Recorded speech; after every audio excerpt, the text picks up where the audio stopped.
We have a correction of sorts to make tonight. It was believed both by us and by guests who have appeared on this show, and frankly by lots of other people, that the survey the Pentagon is doing right now to determine how members of the military feel about the repeal of Don't Ask, Don't Tell was an unprecedented thing. We and others believed that when the military had gone through other forms of desegregation, either by gender or by race, that they didn't conduct this kind of a survey, that prior moves to desegregate the military were top-down decisions that were just made without asking the average infantryman what he thought about the policy change. Turns out that's not true.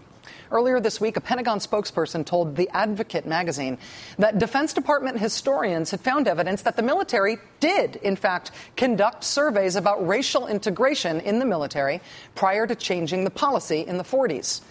Armed with that clue, the folks at Think Progress deserve big props for actually trooping down to the National Archives and digging up some of the surveys that the military conducted around racial integration in the 1940s, ahead of President Truman's 1948 order to desegregate.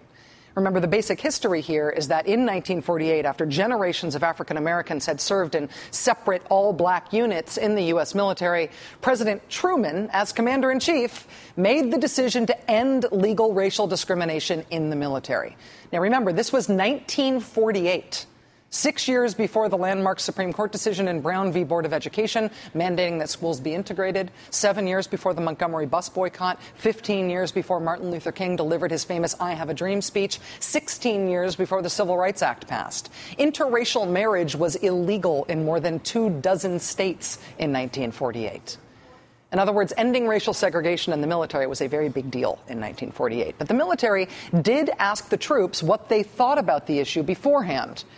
And the results were, on the one hand, astonishing, and on the other hand, weirdly, totally what you'd expect. Here's what I mean. A November 1942 survey of white enlisted men's feelings about African Americans in the Air Force found that, quote, an overwhelming majority of the men feel that Negro and white soldiers should be separated both during and after training. Check out the bar graph on this one. 82% of enlisted men thought African Americans should attend separate training schools. 76% of them wanted them to be in separate combat crews. And 74% thought there should be separate all-black ground crews as well.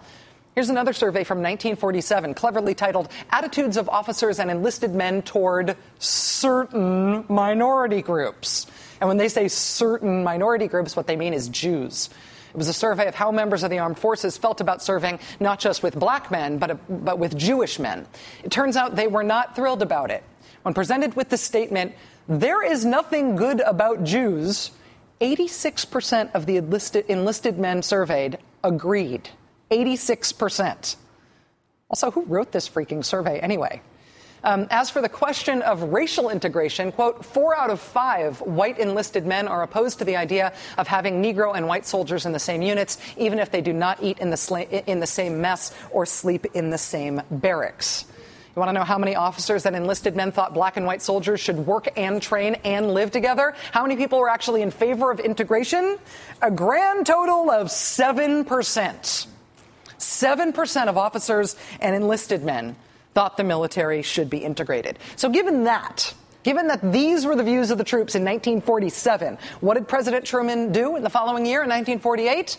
He ordered that there be desegregation. He said to the military, essentially, deal with it. And they did. And frankly, that's the American way. We're not just a democracy, we're a constitutional democracy. There are rights that are guaranteed to us all by the Constitution. Those rights are not up for a vote.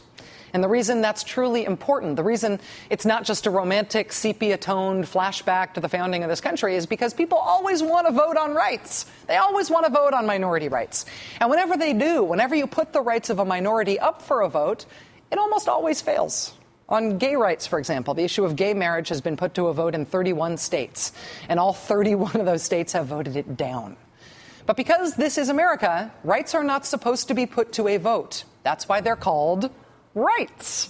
That's why we have a Constitution and why we struggle every day to prove that we still honor it. Opinions, surveys, polling, be darned. This is America, and the rights of man are inalienable, no matter what skeeves you out. And so now the Pentagon is surveying the troops on what they think about serving with openly gay people. The results may very well be as reactionary as what we saw in those surveys from the 1940s. And if we are still a constitutional republic, If the concept of inalienable equal rights still means something, the results of that survey will be interesting. They will also be completely irrelevant to the question of whether or not this policy should and will be changed.